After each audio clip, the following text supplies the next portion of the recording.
Hello everybody, it has been a while and it's been a long time since I posted any videos. And that is largely due to the fact that a lot has happened in the cruise industry and technically nothing has happened because for about a year now there has been a cruise ban, especially in the United States. And this cruise ban was put in place by the CDC, the Centers for Disease Control. And obviously, because of the pandemic, the CDC stepped in and decided that they should ban all cruising in the US. However, the cruise ban started with just the 3 months, and then it was extended again for another 3 months, and then I believe another 3 months. And then at some point, they wanted to extend it to February this month, this year. This was in November. And the administration stepped in and said, well, they needed to figure out a way to safely have cruising resume. So the CDC came up with the this framework for conditional sailing.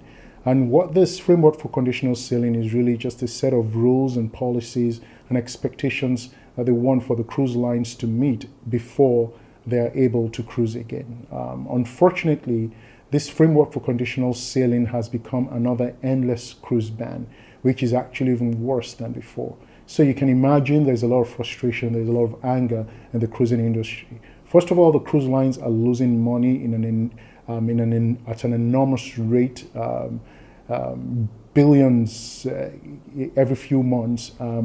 You have people whose businesses depend on the cruise industry that are really frustrated right now because their form and their source of livelihood has essentially been decimated. And then you have cruisers and vacationers who love cruising and have not been able to cruise for essentially about a year now.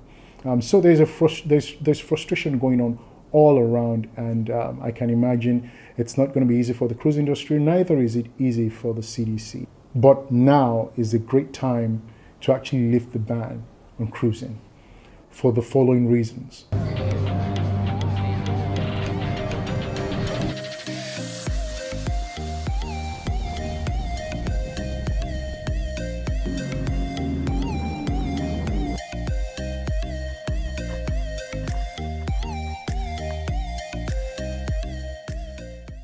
One, cruising right now is the safest form of vacation.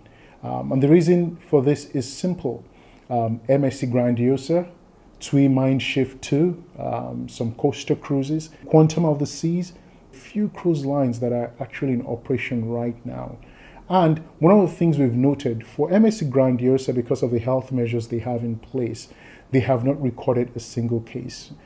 For TUI Mindshift, they had 4 cases, and from those 4 cases, they were able to identify the primary contacts over a period of time, and everybody involved has been isolated. They are being taken care of by TUI Cruises, and they worked with the Spanish authorities to do this, and everything is going smoothly. No outbreak, no increase in numbers, but they were able to contain it. The second thing is this: cruises are a bubble. I know a lot of people may think that, what does that mean? Well, a cruise ship is a bubble versus a land-based vacation. If people get infected with the virus, they immediately travel and transmit it to other people.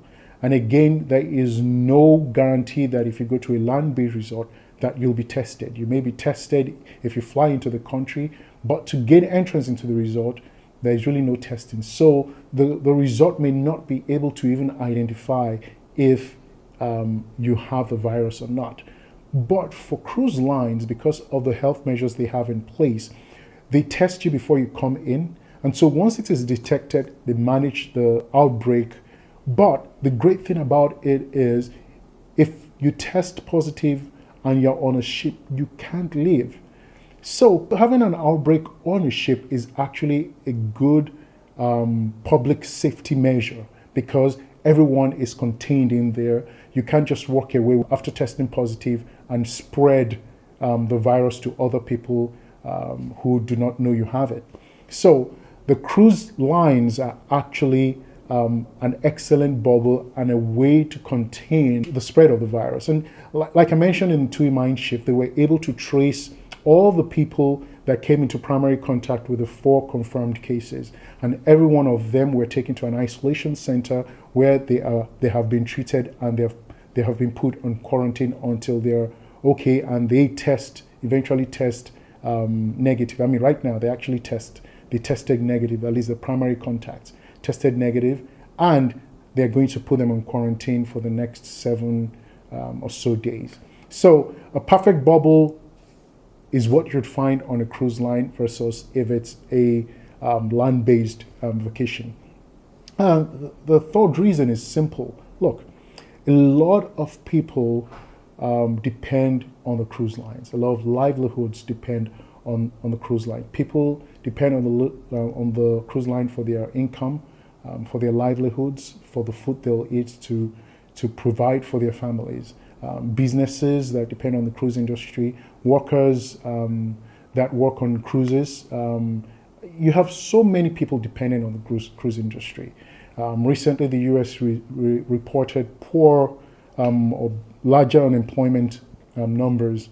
Opening the cruise industry actually helps the administration and the country to bring down the number of the unemployed and, provide at least a form of livelihood to people. So if anything, this should be the primary reason why the CDC should say, you know what, let us lift the ban on cruising immediately. Another reason why the city should lift the ban on cruising immediately is this. The first case of the coronavirus on a ship was on the Diamond Princess. This was at the early stages of the pandemic, where a lot of scientists and a lot of people did not know much about the coronavirus. Not only didn't they know much, they didn't know what to do, they didn't know what it was about. It was relatively new. It was a period of confusion. And not just for Diamond Princess, it was in the entire world. And I think for the case of the Diamond Princess, the fact that the Japanese government also stepped in, I think it made things worse, because you have to understand, long before the coronavirus, the cruise lines have learned how to deal with different forms of outbreaks on board, and they have a system of containing any form of outbreak on their ships. And I think if it were left to the cruise lines, to the Diamond Princess crew to handle it, I believe they would have handled it properly. But that notwithstanding, the knowledge people have and scientists have and cruise ships have had then is much more different today. Today they have a much better understanding and a robust knowledge of what's going on with the pandemic. And because of that, they are able to react. They have developed excellent health measures to deal with it. So I think the CDC should stop thinking about what happened in the Diamond Princess and actually think, or rather look at what is going on right now and the health measures that the cruise lines have put in place for safe cruising. And then the final thing, and this may not be a big deal, but the final thing is for most people in the US and probably even around the world, they don't care about cruising. Look, if you tell people today that cruising never stopped or cruising has resumed, most people in the US will not care. If you tell people in the US today that there was an outbreak on a ship, here's what would happen. They will either give you two responses. They will say, why are they allowed to cruise? And, well, serves them right. So really, nobody cares. People move on. Cruise lines or the cruise industry is just a small sliver of what the CDC has to deal with. It's a small sliver of what people in the US care about. So a lot of people don't care, or rather most people don't care about cruising relative to the entire population. It's just a small population of people who really do care about cruising. But the impact of cruising on a lot of livelihoods is greater than the public's interest on cruising. So if anything, the CDC should just leave cruising. If they are afraid of any form of backlash, Trust me, because most people don't care. The backlash is going to be minimal. If you have any comments, if you have any other ideas as to the reasons why the CDC should actually lift the ban on cruising, why don't you post it and let's discuss it. If you disagree with what I've said, also post that. And also, if you like this video, please just click on the like. And if you want more videos on my opinions and tricks, tips regarding cruising, just subscribe, and anytime I release a video, you will get it. So thank you very much. I hope you have found this interesting. Remember, like this message and leave a comment for whatever your thoughts are. Thank you and have a wonderful time.